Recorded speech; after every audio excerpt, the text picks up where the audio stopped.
In today's session, I will explain about strings in Java. What is string? How do you declare a string? And how the string object has to be stored in the memory. Then move on to the next slide. String is an object that represents a sequence of characters. Here, how the string has to be created. There are two ways to create a string object by using a string literal. Then another way is that you can able to create a string by using the new keyword. Then what is the difference is to create a string by using the first method and second method. Then here in Java, the string is a predefined class. It is not a data type. It is placed in the java.lang package. There no need to import the lang package. It is a default package of the Java. That's why no need to import the lang package in the program whenever you use the string in the program. Then how do you create the string? By using the string literal and new keyword. We will see in the next slide. The Java string literal is created by using the double quotes. Then here the string is a class, the string variable, then followed by the string constant. Then it has to be placed in within the double quotes. Then how the memory has been allocated to the string. We will see here. JVM checks string constant pool first. If the string is already exist in the pool, the reference to that full instance to be returned. Otherwise, if the string does not exist in the string pool, then new instance has to be created. Diagram. See here, the string 1 has been initialized with welcome. Then string 2 is also initialized with welcome. When you see here, then only one instance has to be created in the string pool with the same content. Then the S1, S2, which are the reference of this object. Here, if you are creating the string by using the string literal, you makes the memory very efficient. Why? Because the memory has been not allocated to the S1, the memory has not been allocated to the S1. Okay, because how the string has to be stored. This is a heap. This is called as string constant pool. This area is nothing but string constant pool. Because whenever the first string is created, it will check whether that content is there in the string constant pool or not. If the content is not existing, which will create the instance with the content welcome, then whenever you create the second string, then the reference to be returned to this string because it is found with the same content.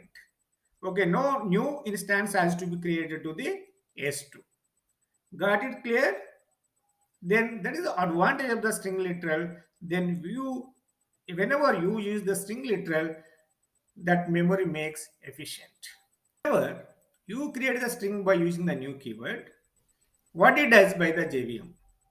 Okay, JVM will create the new object in the heap, not in the string pool. Means not in the string constant pool. The literal hello will be placed in the string constant pool. Then variable s will refer to the object in the heap. You can see the diagram because this is the syntax to create a string by using the new keyword. A string class, s is the object. The new string, this is the string constants content. The same example have been taken. The string has to be stored in the string constant pool. See here, the object has to be created whenever the object string has been stored in the string constant pool. The string object has been created. This is the way. By using the string object, we can access the string. Here, the string has to be initialized by using the string literal. Then directly, the instance has created in the string constant pool, but not in the heap area. What is the difference between string literal and new keyword? Did you observe it? And then whenever you initialize or create a string by using the new keyword, then each and every string, even with the same content, a new instance has to be created. In case of the string pool, only string pool constant will be placed in the string constant pool. then the reference to be written to the string of variables. Then no instance has to be created. Okay, that is the difference. Okay, I will clearly explain with the help of the example. See here, the string 1 has been initialized with the Java. The string 2 is also been initialized with the Java. Then here it is string literal has been used for initializing the string. This is a new keyword has been used to initialize the string. Then here are the same content Java and Java. Then here S1 equals S2. The equals method which compare the values of the string, which means content of the string, then equal operator which compare the object references. Okay, that is the reference you should observe it. Then S1 equals S2. What is the S1 equal content? Java. Then what is the S2 object content? Java. Then what it returns? True. In case of here, S1 equal to S2. S1 equal to S2 because these two are the string literal. Then what is the output which returns true or false? Which compare the object reference. Both are belongs to same references. Okay, both are references which share the same object. That's why which returns true.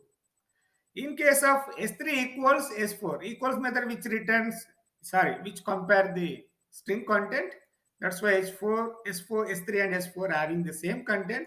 That's why which returns true. Then S3 and S4, because here whenever a string has been initialized by using the new keyword, the new object has to be created for S3, the new object has to be created for S4. Then references will be different. That's why which returns false. When it comes to the next statement, S1 equals S3. This is the S1, and this is called as S3. Then content would be same. That's why which returns true. Then here which check the object references. This object reference is different. This object reference is different. That's why which returns false. See here, I will execute this program. Check the object references. This object reference is different. This object reference is different. That's why which returns false. See here, I will execute this program.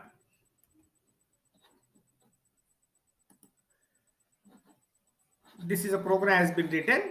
Then how do you compile it? Then see here, once you're done with the compilation,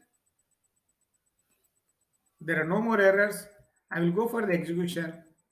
See, then it returns true, then true, then S3 equals S4, true, then S3 equal to S4 false, then S1 equals S3 true, this is the content, then S1, S3 equal to false. This is the object references are different. Okay, this is the explanation about the string concept. If you have any doubt regarding the string, please post your comment in the comment box. Thank you.